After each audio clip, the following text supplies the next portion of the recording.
ఏం జరిగిందో చెప్పు. పిల్లలందరితో కలిసి సరదాగా మేడ మీద గాలిపటాలు ఎగరేస్తూ ఉంటే నా తాళి ఒక కుండీకి తాక్కుని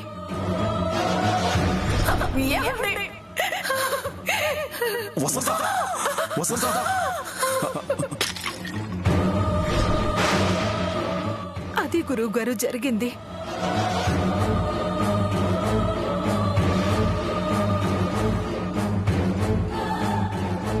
అప్పటి నుంచి నా మనసు ఎందుకో కీడు శంకిస్తుంది. భయపడకు వసంత. ప్రతి సంఘటన వెనుక ఏదో కారణం ఉంటుంది. ఇలా జరగడం వెనుక ఎలాంటి కారణం ఉండి ఉంటుంది గురువు గారు? ఏమైనా అయ్యుండొచ్చు.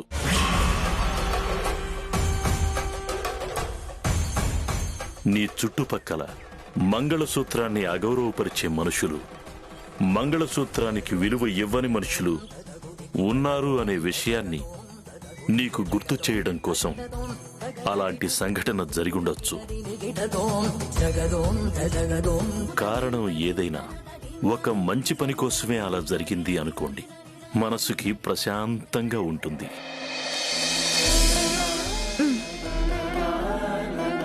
అలా జరిగిన వెంటనే ఆలస్యం చేయకుండా ఆశ్రమానికి వచ్చారు కాబట్టి అంతా మంచే జరుగుతుందమ్మా.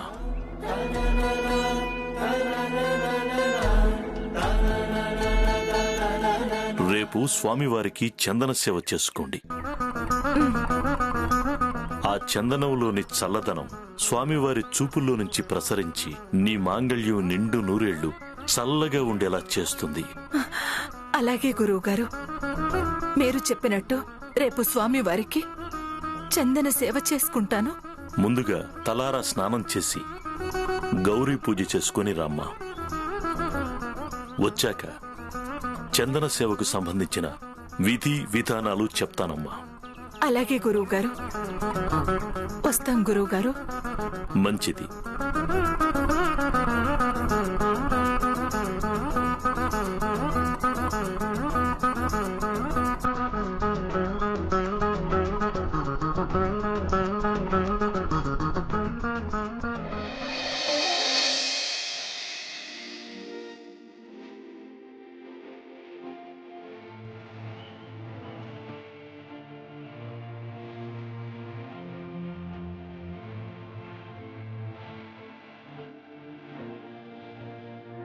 ఏంటి శ్రమ ఆగా?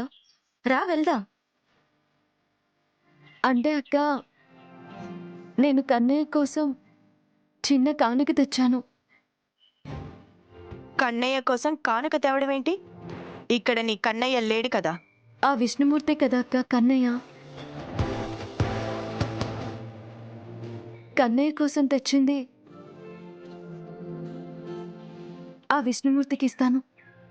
ఇదిగో, ఇలా మూటలు తెచ్చి పెట్టడానికి ఇది మన ఇల్లు కాదు, ఆశ్రమం. ఇలాంటి పిచ్చి పిచ్చి పనులు చేస్తే గురువు గారికి కోపం వస్తుంది. పదా. ఆగండి.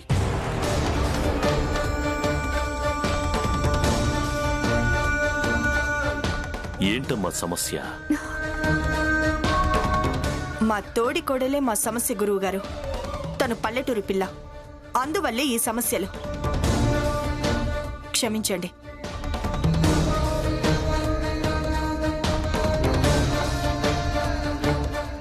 ఏంటమ్మా ఆ మూటలో ఏముంది? కన్నయ్య కోసం కన్నయ్యకి ఇష్టమైంది తెచ్చాను గురువుగారు.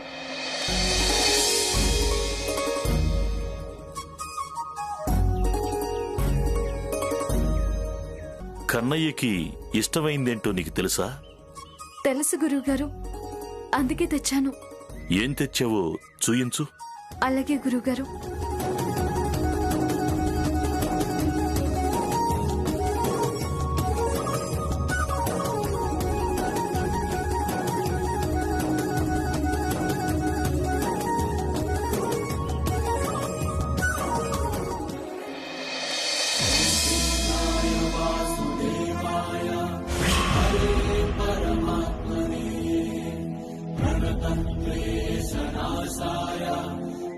ఇది చాలా ఎక్స్ట్రాల్ చేస్తుంది. గురువు గారికి కోపం వచ్చి ఫుల్గా కోటింగ్ ఇస్తారేమో. శ్రీమన్నారాయణ.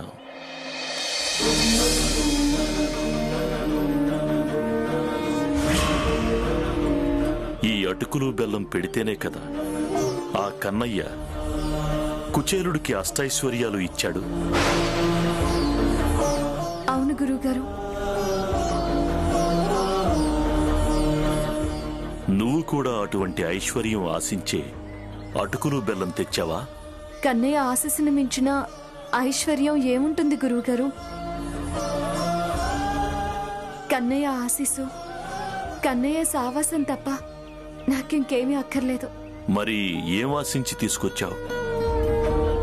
మా అత్తయ్య గారి భయం పోవాలని, ఆవిడ మాంగళ్యం నిండు నూరేళ్లు చల్లగా ఉండాలని కోరుకొని ఇది తెచ్చానండి.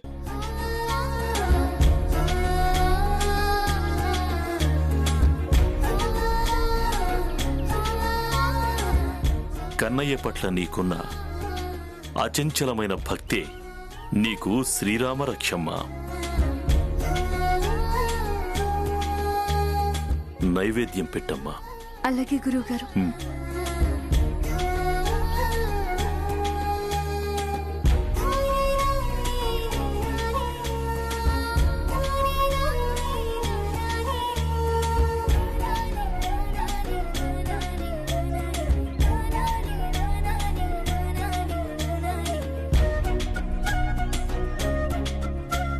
వెళ్ళిరండి. శుభమస్తు. శుభం.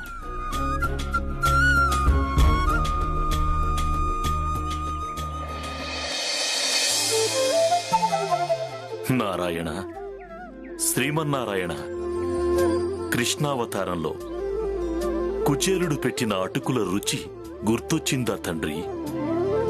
ఈ భక్తురాలు చేత నైవేద్యంగా అటుకులు తెప్పించుకున్నావు. ఆరగించు స్వామి, ఆరగించు. ఓం శ్రీమన్నారాయణ.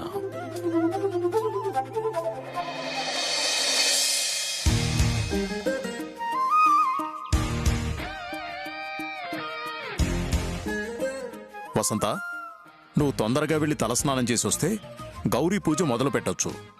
అలాగేనండి. వైదేహి, గౌరీ పూజకు ఏర్పాట్లు చూడు. అన్ని ఏర్పాట్లు శ్యామ సిద్ధం చేసింది మావయ్య గారు. శ్యామా, మామయ్య గారు అఖిలెక్కడమ్మా? ఇప్పటి వరకు ఇక్కడే ఉన్నారండి. ఈ ఆశ్రమంలో ఎక్కడో తిరుగుతూ ఉండుంటాడు. ఈ వాతావరణం అంటే వాడికిష్టం కదా. అమ్మా శ్యామా, అఖిల్ ఎక్కడున్నాడో చూసి వాణ్ణి పూజామందిరం దగ్గరికి తీసుకురామ్మా. మీ అత్తగారి స్నానం అయిన తర్వాత మేం డైరెక్ట్గా పూజామందిరం దగ్గరికి వచ్చేస్తాం. అలాగే మామయ్య గారు. అక్క, ఎక్కడుంటారు ఈయన?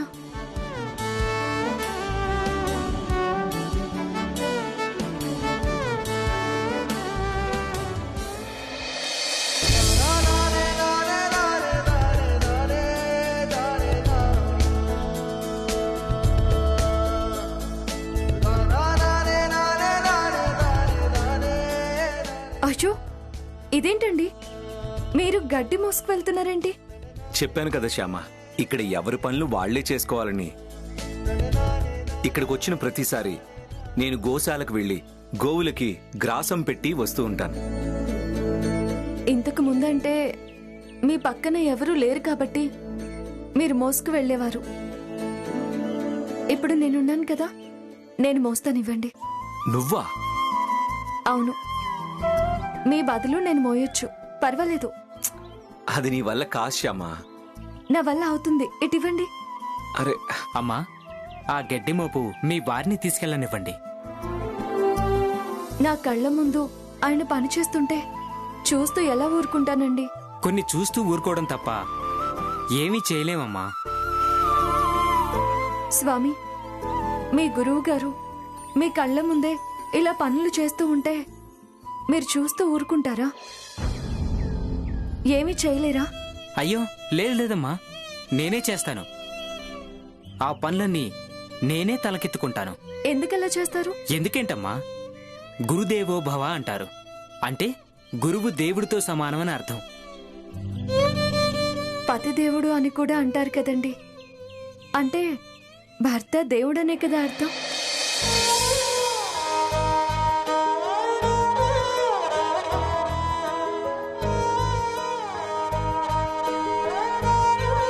మరి నా కళ్ళ ముందు నా దేవుడు కష్టపడుతూ ఉంటే నేను చూస్తూ ఊరుకోకూడదు కదండి. ఆ బరువుని నేను తలకెత్తుకోవాలి కదా. చాలా బాగా చెప్పావమ్మా. బాబు, ఇలాంటి భార్య దొరికినందుకు నువ్వు చాలా అదృష్టవంతుడివి.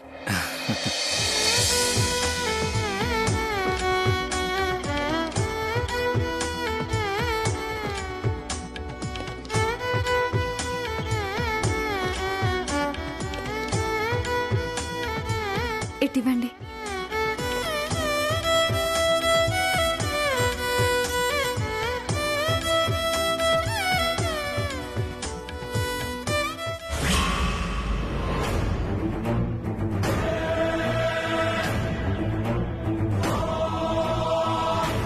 ఇదేంటి, అమ్మవారి మందిరానికి తాళం వేస్తుంది?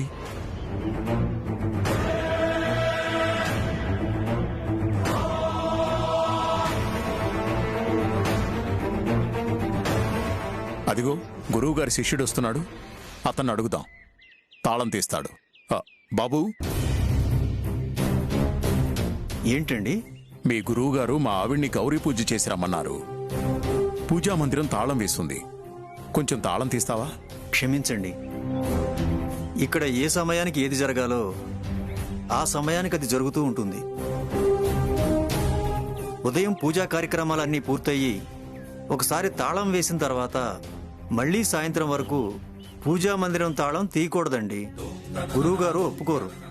ఇదేంటి, గురువుగారేమో గౌరీ పూజ చెయ్యమని చెప్పారు, శిష్యుడేమో పూజా మందిరం ఓపెన్ చేయడానికి కుదరదు అంటున్నారు. పూజా మందిరం మూసేసే టైంలో గౌరీ పూజ చెయ్యమని గురువుగారు ఎలా చెప్పారో నాకు అర్థం కావడం లేదు. వసంత, గురువుగారు ఒక మాట చెప్పారు అంటే దానికి ఒక అర్థం, పరమార్థం ఉంటుంది. దీని పరమార్థం ఏమై ఉంటుంది? గౌరీదేవి లేకుండా గౌరీ పూజని ఎలా చేస్తాం? అసలే ఈ పూజ నా మాంగళ్యానికి సంబంధించిన పూజ.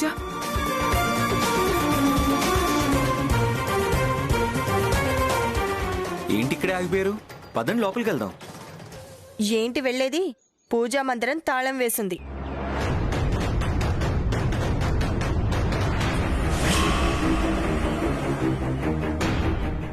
సాయంత్రం వరకు పూజా మందిరం ఓపెన్ చేయరంట. గౌరీ పూజ ఎలా చేయాలి మరి? అదే అర్థం కావడం లేదు.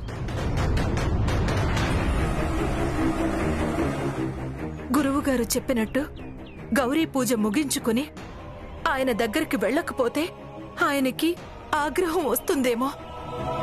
ఏం చేయాలి ఇప్పుడు? పోనీ ఒక పని చేద్దాం. గురువుగారి దగ్గరికెళ్ళి ఇలా పూజా మందిరం తాళం వేసింది, అందుకని గౌరీ పూజ చేయలేకపోయామని చెప్దాం. చెప్పకూడదు. గురువుగారికి అలా చెప్పకూడదు. గురువుగారు చెప్పింది చేయాలి తప్ప అది చేయకపోవడానికి కారణాల్ని చెప్పకూడదు. మరిప్పుడు గౌరీ పూజ ఎలా చేయాలి? నాకిప్పుడు ఏం చేయాలో అర్థం కావడం లేదు. కంగారుగా ఉంది. మీరేం కంగారు పడకండి. ఎటువంటి పరిస్థితుల్లోనూ గౌరీ పూజ ఆగదు.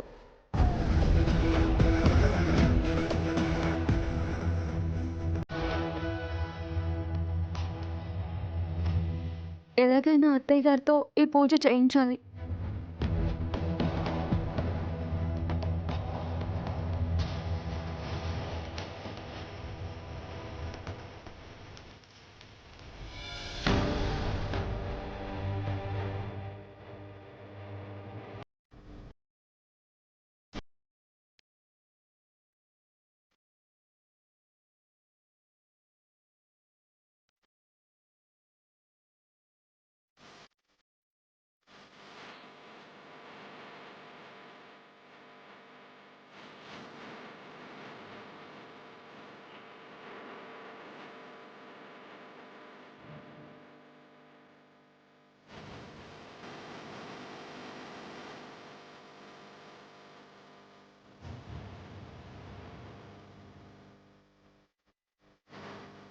అత్తయ్య గారు రండి, గౌరీ పూజ చేద్రి గాని.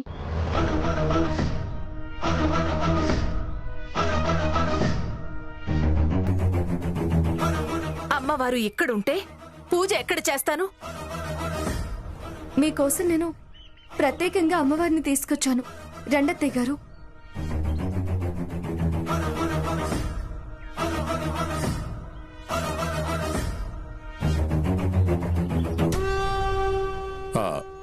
శ్యామ ఏదో ఏర్పాటు చేసింది కదా, పదండి వెళ్దాం. పదమ్మా.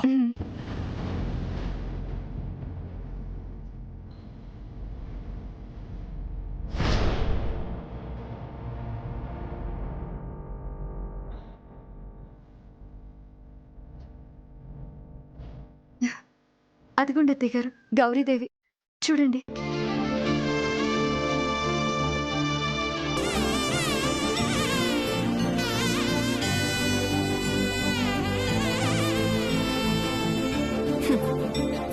ఇలా చెట్టు కింద గౌరీ పూజ చేయడం ఏంటి? గురువు గారికి తెలిస్తే కోపం వస్తుందేమో.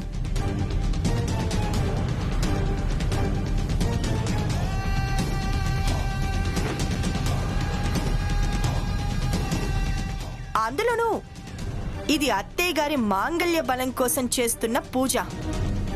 ఎక్కడ పడితే అక్కడ చెయ్యొచ్చో లేదో. చేయొచ్చక్క, ఇలా గౌరీ పూజ చేయొచ్చు.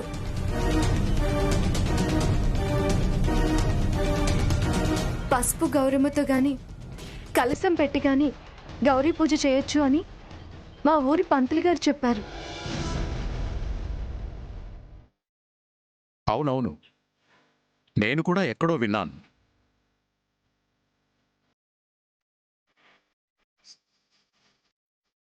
అయితే ఇంకా ఆలస్యం ఎందుకు అత్తయ్య? పూజ మొదలు పెట్టండి. అలాగే వైదేహి.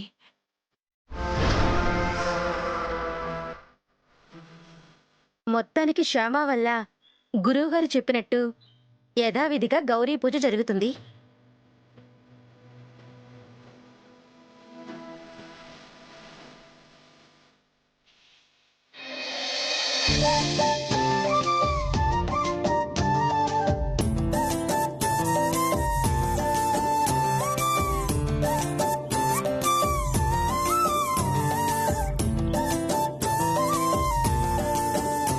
అమ్మా గౌరమ్మ, నా మాంగళ్యానికి ఎటువంటి ఇబ్బంది లేకుండా నువ్వే కరుణించాలి తల్లి, కరుణించాలి.